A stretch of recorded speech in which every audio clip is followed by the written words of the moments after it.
السلام علیکم پیارے دوستوں، آج ہم پھر حاضر ہوئے ہیں ایک نئی کہانی کے ساتھ جس کا عنوان ہے لمبے بالوں والی لڑکی۔ تو چلیے شروع کرتے ہیں۔ ایک روح کی سچی ڈراؤنی کہانی۔ اس نے پردہ ہٹا کر کھڑکی سے باہر جھانکا۔ سامنے نظر آنے والے منظر کو دیکھتے ہی اسے جھرجھری سی آ گئی۔ چاند کی ہلکی سی روشنی میں رہائشی علاقے میں موجود ایک پلاٹ پر قائم وہ چھوٹا سا قبرستان بہت عجیب لگ رہا تھا۔ رمیسا نے گھبرا کر کھڑکی کا پردہ چھوڑ دیا۔ ویسے بھی آج نوید کی نائٹ ڈیوٹی تھی۔ ایسے میں گھر کی تنہائی اور کچھ دیر پہلے دیکھا گیا منظر اس کی گھبراہٹ میں مزید اضافہ کر گیا۔ اس نے گھڑی میں ٹائم دیکھا۔ ابھی صرف 12 بجے تھے۔ آج مالا واک کرنے اوپر نہ آئی تھی، ورنہ اس کا وقت اچھا گزر جاتا۔ ویسے بھی جب سے سرد موسم کی اندھیری راتیں شروع ہوئی تھیں، مالا اوپر کم ہی آتی تھی، کیونکہ اسے سردیاں کچھ خاص پسند نہیں تھیں، جبکہ رمیسا تو اس سرد موسم کی دیوانی تھی۔ تھوڑی دیر بستر پر بیٹھ کر اس کا خوف قدرے کم ہوا۔ اس نے کمرے سے نکل کر باہر جھانکا تو اماں ہاجرہ اپنے کمرے میں سونے جا چکی تھیں۔ رمیسا نے کافی میکر نکالا، لاؤنج میں رکھا ٹی وی چلایا اور ٹی وی کی آواز نے گھر میں پہلی خاموشی کو ختم کر دیا۔ وہ نہایت اطمینان کے ساتھ کافی بنا کر ٹی وی کے سامنے آ بیٹھی، جہاں کوئی ٹاک شو چل رہا تھا۔ ٹی وی دیکھتے دیکھتے اسے ٹائم کا پتہ ہی نہیں چلا اور وہ وہیں صوفے پر ہی سو گئی۔ رمیسا کی 6 ماہ قبل شادی ہوئی تھی اور وہ رخصت ہو کر نوید عالم کے ساتھ اس فلیٹ میں رہ رہی تھی، کیونکہ اس کی ساس اپنے بڑے بیٹے کے ساتھ لندن میں رہتی تھی، جبکہ نوید محکمہ گورنمنٹ کا ایک اعلیٰ افسر تھا، جس کے باعث وہ اپنی نوکری چھوڑ کر لندن جانے پر آمادہ نہ تھا۔ یہی سبب تھا جو وہ اپنا آبائی گھر کرائے پر دے کر خود یہاں شہر کے ایک مہنگے علاقے کے لگژری فلیٹ میں رہ رہا تھا، جہاں رمیسا کو تو اور کوئی مسئلہ نہ تھا سوائے اس خالی پلاٹ کے جو اس کے بیڈ روم کی کھڑکی کے عین سامنے تھا۔ اس پلاٹ کے چاروں طرف باؤنڈری وال کے علاوہ ایک بڑا سا گیٹ بھی تھا۔ اس پلاٹ کے اندر چھوٹی چھوٹی قبریں تھیں۔ اماں ہاجرہ نے بتایا تھا یہ ہندوؤں کا قدیمی قبرستان ہے۔ چونکہ یہ علاقہ پہلے آباد نہ تھا، لہٰذا قبرستان بنا دیا گیا، مگر وقت اور ضرورت کے ساتھ بڑھتی ہوئی آبادی کی وجہ سے قبرستان کے آس پاس کئی منزلہ بلڈنگیں بن گئیں، مگر اس پلاٹ پر موجود وہ قبرستان آج بھی اپنی جگہ موجود تھا۔ یہ قبرستان کم از کم رمیسا کو ضرور پریشان کر رہا تھا، جبکہ اماں ہاجرہ اور نوید کو اس سے کوئی مسئلہ نہ تھا اور نہ ہی کبھی کسی اور بلڈنگ والے نے شکایت کی تھی۔ اس لیے رمیسا بھی خاموش تھی، کیونکہ اسے لگتا کہ شاید یہ پریشانی اس کی اپنی خود ساختہ ہے، ورنہ دوسرے لوگوں کو کوئی پرابلم نہیں تھی کہ رہائشی علاقے میں یہ قبرستان ہے۔ اگلا دن۔ شکر ہے یار تم آ گئی ہو۔ چھت پر اکیلے واک کر کر کے بور ہو چکی تھی۔ سیڑھیوں سے اوپر آنے والا سایہ مالا کا تھا۔ رمیسا اسے دیکھتے ہی کھل گئی۔ رمیسا نے دیکھا کہ اس کی سفید رنگت میں قدرے پیلاہٹ گھلی ہوئی تھی۔ وہ اپنے چہرے سے بیمار اور تھکی تھکی لگ رہی تھی۔ رمیسا نے پوچھا طبیعت کیسی ہے تمہاری؟ بہتر ہے۔ مالا کا جواب ہمیشہ اتنا ہی مختصر ہوتا تھا، پھر بھی اس کا ساتھ رمیسا کو کافی اچھا لگتا تھا۔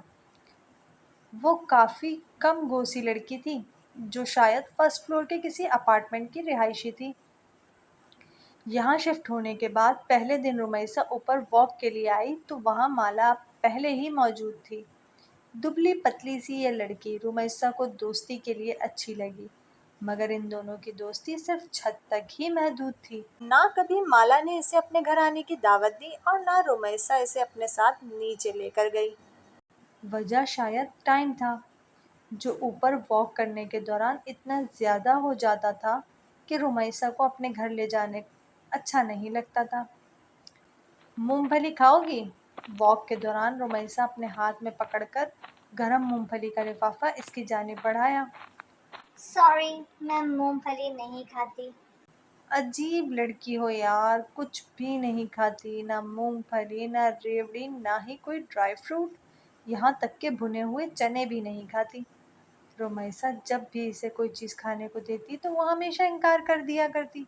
رمیسا کو احساس ہوا کہ مالا شاید ہندو ہے، اس لیے کسی مسلمان کے ہاتھ کا نہیں کھاتی۔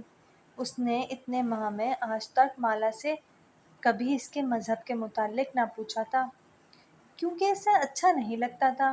حالانکہ کئی بار اس کا دل چاہا کہ وہ اس سے اس قبرستان کے بارے میں پوچھے جو اس کے گھر کے قریب ہی تھا۔ پھر یہ سوچ کر کہ کہیں اسے کوئی بات نہ لگ جائے، وہ خاموش ہو جاتی۔ اچانک کالے رنگ کا بڑا سا بلّا ان کے سامنے آ کھڑا ہوا، جو اپنی گہری نیلی آنکھوں سے ان کی جانب ایسے گھور رہا تھا کہ وہ دونوں خوف زدہ ہو گئیں، جبکہ مالا تو ویسے بھی بلیوں سے ڈرتی تھی، جس کا عملی مظاہرہ کئی بار رمیسا دیکھ چکی تھی۔ یہ کہاں سے آ گیا؟ وہ ٹوٹا پھوٹا جملہ ادا کرتی رمیسا کے پیچھے اس طرح چھپ گئی۔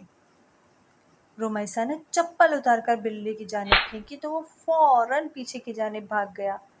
اس کے بھاگتے ہی مالا نے سیڑھیوں کی جانب دوڑ لگا دی۔ رمیسا نے پیچھے جا کر اسے روکنے کی کوشش کی، مگر وہ سیڑھیاں اترتے ہی ایسے غائب ہوئی کہ رمیسا کو اندھیرے میں نظر نہ آئی۔ مالا کے اس طرح خوف زدہ ہو کر بھاگنے میں وہ دل ہی دل میں ہنس دی اور نیچے اتر آئی۔ اگلا دن، جانے کیوں آج رمیسا کا دل چاہا وہ مالا سے اس کی ذاتی زندگی کے متعلق کوئی سوال کرے۔ شاید لاشعوری طور پر اس کے اندر یہ خواہش جاگ رہی تھی کہ وہ جانے مالا کون ہے۔ 4 ماہ سے ان کی ملاقات تقریباً روز ہی چھت پر اس طرح ہوتی ہے، مگر وہ یہ نہ جانتی تھی کہ مالا اس بلڈنگ کے کون سے فلور پر رہتی ہے، وہ کیا کرتی ہے، شادی شدہ ہے یا نہیں۔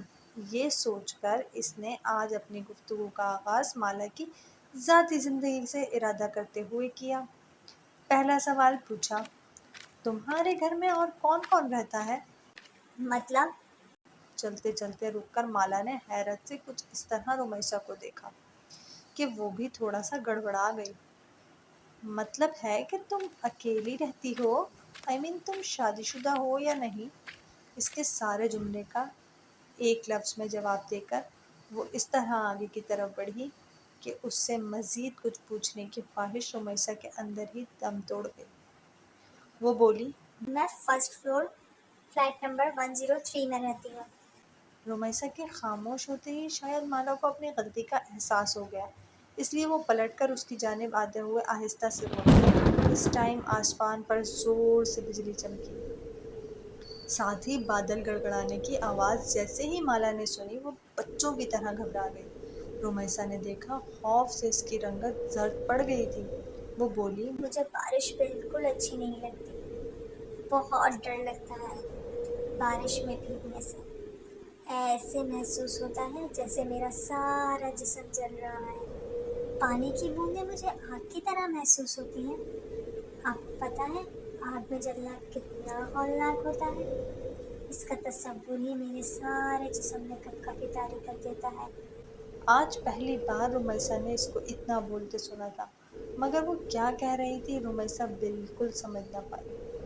اس کی زبان سے نکلنے والے بے ربط جملے، کبھی کبھی تو رمیسا کو ایسا محسوس ہوتا جیسے وہ پاگل ہے۔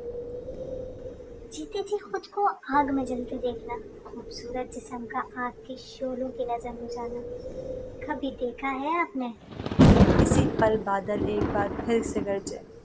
مالا اس کا جواب سنے بغیر سیڑھیوں کی جانب بھاگی، جبکہ پیچھے کھڑی رمیسا میں اتنی ہمت نہ ہوئی کہ وہ آواز دے کر مالا کو روک سکے۔ آج 1 ہفتے سے زیادہ ہو گیا تھا مالا چھت پر نہ آئی تھی، ویسے بھی پچھلے ہفتے سے بارشیں ہو رہی تھیں۔ چونکہ وہ اور بھی بہت ساری چیزوں کی طرح بارش سے بھی ڈرتی تھی، اس لیے وہ اوپر نہ آئی تھی، مگر اب 2 دن سے بارش بالکل ختم ہو گئی تھی، پھر بھی وہ اوپر نہ آئی۔ جب شام میں نوید کے ساتھ باہر جاتے ہوئے اس نے بے اختیار رک کر فلیٹ نمبر 103 پر نظر ڈالی، جہاں بڑا سا تالا اندھیرے میں بھی نظر آ رہا تھا۔ اس کا مطلب یہ ہوا کہ وہ کہیں گئی ہوئی ہے۔ یہ سوچ کر وہ نیچے اتر گئی اور پھر گاڑی میں بیٹھتے ہوئے اس نے پہلی بار نوید سے مالا کا ذکر کیا۔ کیا وہ لڑکی ہندو ہے؟ کیونکہ نام سے تو ایسا ہی لگ رہا ہے۔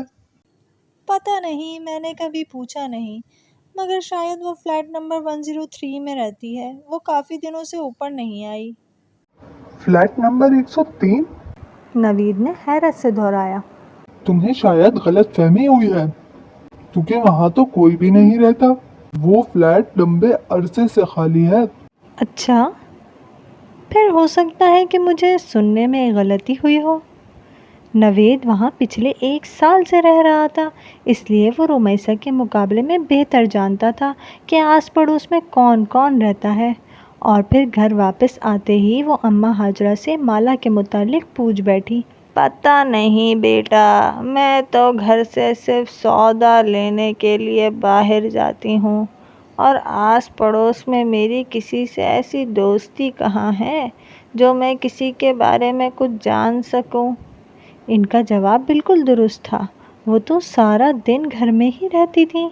رمیسا کی سمجھ میں نہ آیا کہ وہ مالا کے متعلق کس سے پوچھے، پھر سوچا ہو سکتا ہے 1-2 دن تک وہ خود ہی اوپر آ جائے، مگر ایسا بھی نہ ہوا۔ یہ سوچ کر ایک دن اماں ہاجرہ کو لیے وہ نیچے فرسٹ فلور پر آ گئی، جہاں آمنے سامنے کئی فلیٹ بنے ہوئے تھے۔ یہاں ہر فلور پر 10 فلیٹ تھے۔ فرسٹ فلور کے 103 فلیٹ کے علاوہ تقریباً سب میں ہی لوگ آباد تھے۔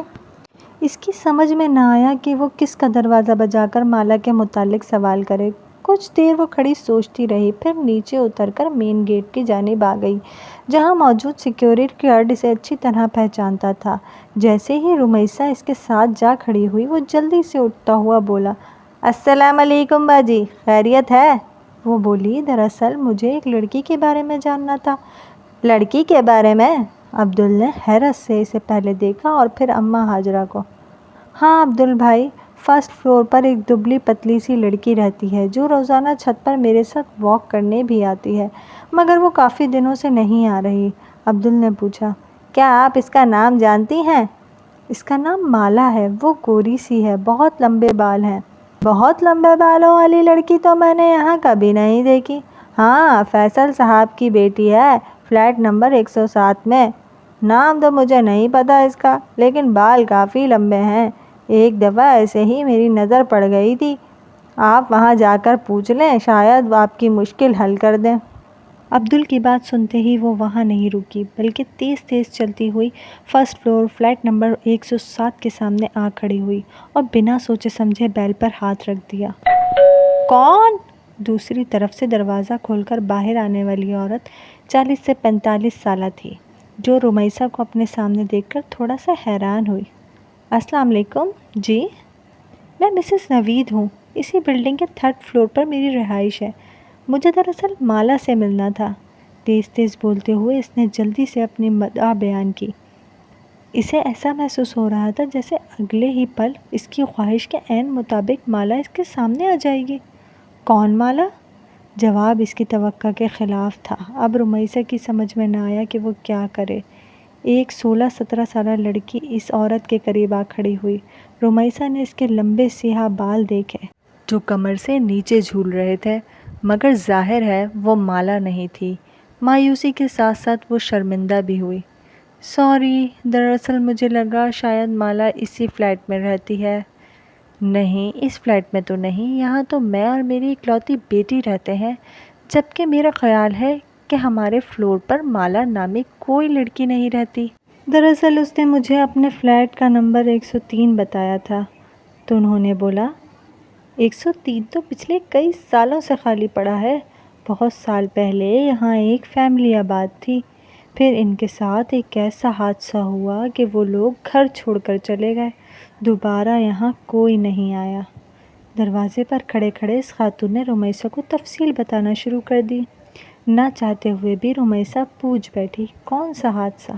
وہ خاتون بولی، سنا ہے ان کی جوان بیٹی کہیں اچانک غائب ہو گئی تھی۔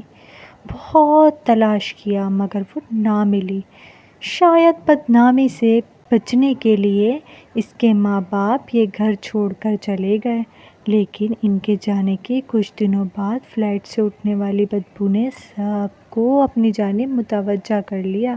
جب پولیس تالا توڑ کر اندر داخل ہوئی تو ایک جوان لڑکی کی تعفن شدہ لاش پڑی تھی۔ اس کی بدبو نے پورے محلے کو اپنی لپیٹ میں لیا ہوا تھا۔ بولتے بولتے وہ خاتون ایک پل کے لیے خاموش ہو گئی۔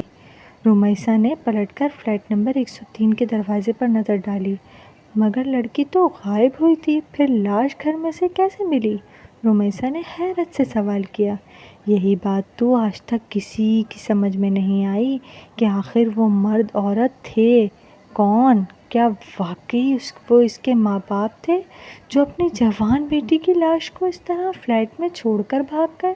پولیس کا خیال تھا شاید وہ لڑکی واپس آ گئی تھی جسے اس کے باپ نے غیرت کے نام پر قتل کر دیا اور لاش کو گھر میں چھوڑ کر بھاگ گئے۔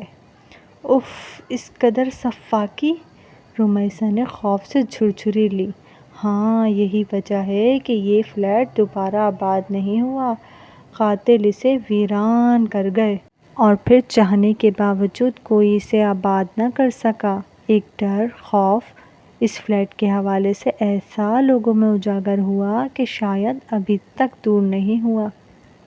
ارے، میں یہاں کھڑے کھڑے ہی باتیں کر رہی ہوں، آپ اندر تو آئیں۔ شاید اس عورت کو احساس ہو گیا تھا کہ پچھلے آدھے گھنٹے سے وہ رمیسا کے ساتھ دروازے پر ہی کھڑی تھی۔ نہیں شکریہ، اب میں جاؤں گی، میرے میاں کے گھر آنے کا وقت ہو گیا ہے۔ معذرت کرتی رمیسا اوپر آ گئی اور پھر کئی دن لگ گئے رمیسا کو وہ کہانی بھلانے میں جس کے مطابق فلیٹ سے جوان لڑکی کی بدبو والی لاش ملی تھی، اور شاید اس کے اس طرح مارنے میں سگے باپ کا ہی ہاتھ تھا۔ دنیا اتنی ظالم ہوتی ہے، یہ بات اسے چند گھنٹے پہلے ہی پتہ چلی، جسے وہ آنے والے کئی دنوں تک سوچ سوچ کر بے حال ہوتی رہی۔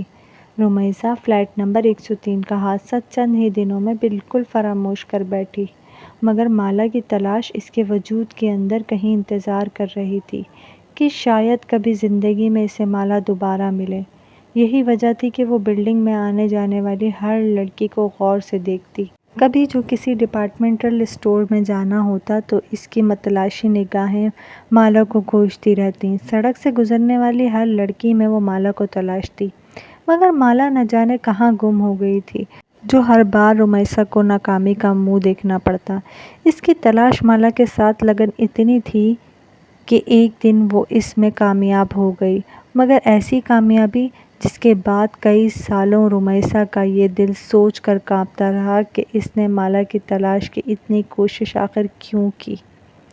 وہ جاتی سردیوں کی ایک شام تھی۔ اماں ہاجرہ کو صبح سے ہی نزلہ زکام نے جکڑ رکھا تھا، جس کے باعث وہ اپنی چارپائی پر رضائی اوڑھے پڑی تھی۔ نوید عالم آفس کے کسی کام کے سلسلے میں کل کوئٹہ گیا ہوا تھا، اور اس تنہائی میں رمیسا کا دل بے حد گھبرا رہا تھا۔ 2 گھنٹے اس نے لاہور اپنی امی جان اور بہن سے بات کی، پھر جیسے ہی فون بند کیا اسے ایسا محسوس ہوا جیسے کوئی بیرونی دروازے کے پاس سے گزر کر اوپر جانے والی سیڑھیوں کی جانب بڑھا ہے۔ اس کا اندرونی لکڑی کا دروازہ کھلا تھا، جبکہ اس کے باہر موجود گرل کو وہ ہمیشہ اندر سے ہی لاک رکھتی تھی۔ تنہائی میں ابھرنے والے تجسس کے ہاتھوں مجبور ہو کر اس نے گرل کے باہر جھانکا۔ ایک بہت لمبے بالوں والی لڑکی تیز تیز اوپر سیڑھیاں چڑھتی جا رہی تھی۔ رمیسا کو لگا وہ مالا ہے۔ وہ جلدی سے اپنا دوپٹہ اوڑھے اس لڑکی کے پیچھے لپکی جو اوپر چھت پر جا کر غائب ہو چکی تھی۔ رمیسا تیزی سے سیڑھیاں چڑھتی اوپر آئی۔ سرِ شام چھت پر اندھیرا چھایا ہوا تھا۔ آخری سیڑھی پر قدم رکھ کر رمیسا نے جیسے ہی سیڑھیوں کے قریب موجود بلب آن کیا، اس کی روشنی پوری چھت پر پھیل گئی۔ مالا! مالا! اوپر چڑھتے ہی اس نے آواز لگائی۔ اس کی آواز پر کسی نے کوئی جواب نہیں دیا۔ رمیسا نے تھوڑا مزید آگے بڑھ کر دیکھا، چاروں طرف ایک ہو کا عالم تھا۔ چھت بالکل خالی پڑی تھی۔ وہ ایک دم گھبرا کر واپس پلٹی تو اس کا پاؤں اس کالے بلے سے ٹکرا گیا جو ہمیشہ مالا کو خوف زدہ کر دیتا تھا۔ بلے نے بلبلا کر رمیسا کی جانب دیکھا۔ اس کی چمکتی موٹی کانچ جیسی آنکھوں میں نہ جانے کیا تھا۔ کہ رمیسا خوف زدہ ہو کر نیچے بھاگی۔ کانپتے ہاتھوں سے گرل کا لاک کھولا تو سامنے ہی اماں ہاجرہ کھڑی تھی۔ بیٹا تم کہاں چلی گئی تھیں؟ نوید صاحب کا فون آیا تھا، تمہاری خیریت پوچھ رہے تھے، انہیں فون کر کے جواب دے دو۔ بات کرتے کرتے اماں ہاجرہ کو احساس ہوا کہ رمیسا کچھ گھبرائی ہوئی ہے۔ کیا بات ہے بیٹا، سب خیریت تو ہے؟ جواباً رمیسا نے کچھ دیر قبل والا سارا واقعہ سنایا، جسے سنتے ہی اماں ہاجرہ نے اس کی طرف دیکھتے ہوئے کہا، میری بات مانو تو بیٹا اس لڑکی کو بھول جاؤ، کیونکہ مجھے ایسا محسوس ہو رہا ہے جیسے تم نے اسے اپنے حواسوں پر پوری طرح سوار کر لیا ہے۔ وہ تمہارے خیالوں سے نکل کر ایک شکل میں ڈھل گئی ہے جو تمہیں ہر وقت یہاں وہاں دکھائی دے رہی ہے۔ میرا خیال ہے اماں آپ درست کہہ رہی ہیں، رمیسا نے ایک گہری سانس لیتے ہوئے کہا۔ مجھے شاید وہم ہوا تھا کہ کوئی اوپر گیا ہے، بلا وجہ ہی اوپر بھاگی، شاید دماغ خراب ہو گیا ہے، اور رات کے کھانے تک وہ شام کا واقعہ بالکل بھول چکی تھی۔ کھانا کھا کر اس نے نوید سے فون پر بات کی، پھر کافی بنا کر ٹی وی کے سامنے آ بیٹھی۔ جب اس پل باہر ہلکی ہلکی بارش شروع ہو گئی، رمیسا کافی کا کپ لے کر اپنے کمرے میں موجود کھڑکی کے سامنے آ گئی۔ ابھی اس نے پردہ ہٹا کر باہر دیکھا ہی تھا کہ اسے ایسا محسوس ہوا کہ سامنے قبرستان کے بیچوں بیچ کوئی کھڑا ہے۔ وہ جلدی سے کھڑکی کی آڑ میں ہو گئی۔ شاید کوئی چور یا ڈاکو تھا، یا پھر کوئی غریب کچرا چننے والا بچہ جو شاید بارش سے پناہ لینے کے لیے رات کے اس پل قبرستان میں داخل ہوا تھا۔ ایسے ہی وقت گزاری کے طور پر رمیسا اسے دیکھ رہی تھی۔ جب وہ سایہ آہستہ آہستہ چلتا ہوا قبرستان سے باہر نکل کر آیا، رمیسا نے دیکھا وہ ایک لڑکی تھی جو دھیرے دھیرے چلتی روڈ پر لگے پیلے بلب کے نیچے آ کھڑی ہوئی۔ لمبے سیاہ بال اس کی پشت پر پھیلے تھے۔ وہ یقیناً مالا تھی، جو کہ رمیسا کا وہم ہرگز نہیں تھی۔ اس نے جلدی سے کھڑکی کھول کر نیچے جھانکا تاکہ مالا کو آواز دے کر اپنی طرف متوجہ کر سکے، لیکن اس کی آواز دینے سے قبل ہی مالا نے بجلی کے کھمبے کے پاس کھڑے ہو کر اوپر دیکھا۔ اتنی دور سے بھی رمیسا کو لگا کہ مالا اس کو دیکھ کر مسکرا رہی تھی۔ مالا کی مسکراہٹ میں نہ جانے ایسا کیا تھا کہ رمیسا خوف زدہ ہو کر تھوڑا پیچھے ہو گئی، جبکہ اسی پل مالا پلٹی اور سست قدموں سے چلتی قبرستان کے اندر داخل ہو گئی۔ اس کے اندر داخل ہوتے ہی فضا میں پھیلا اندھیرا مزید گہرا ہو گیا۔ رمیسا نے آنکھ پھاڑ کر چاروں طرف دیکھا، وہ قبرستان بالکل خالی تھا۔ اف میرے خدا! خوف کی ایک جھرجھری نے اسے اس طرح اپنی لپیٹ میں لیا کہ وہ کھڑے کھڑے زمین پر گر گئی۔ زمین پر گرتے وقت مالا کے الفاظ اس کے کانوں میں گونج رہے تھے۔ بارش کی بوندیں میرے جسم پر آگ کی طرح برستی ہیں۔ تم نے کبھی کسی کو جلتے ہوئے دیکھا ہے؟ جلنے کی تکلیف اور اس کے ساتھ ساتھ رمیسا بے ہوش ہو گئی۔ جب اسے ہوش آیا تو اس کی امی اور نوید عالم دونوں ہسپتال میں اس کے پاس تھے۔ بقول نوید عالم کے رمیسا ایک ہفتے بعد ہوش میں آئی تھی۔ وہ کیوں بے ہوش ہوئی تھی وہ یہ چاہ کر بھی کسی کو نہ بتا سکی، مگر اس کی حالت کے پیش نظر بغیر کسی کے کہے اپنا گھر تبدیل کر لیا اور زندگی میں دوبارہ کبھی اس کی طرف نہ گئی۔ جہاں اس نے مالا کو آخری بار دیکھا تھا، مالا کون تھی، کہاں رہتی تھی، یہ سب جاننے کی خواہش دم توڑ گئی تھی، یا شاید وہ جان گئی تھی۔ مالا کی اصل حقیقت کیا تھی؟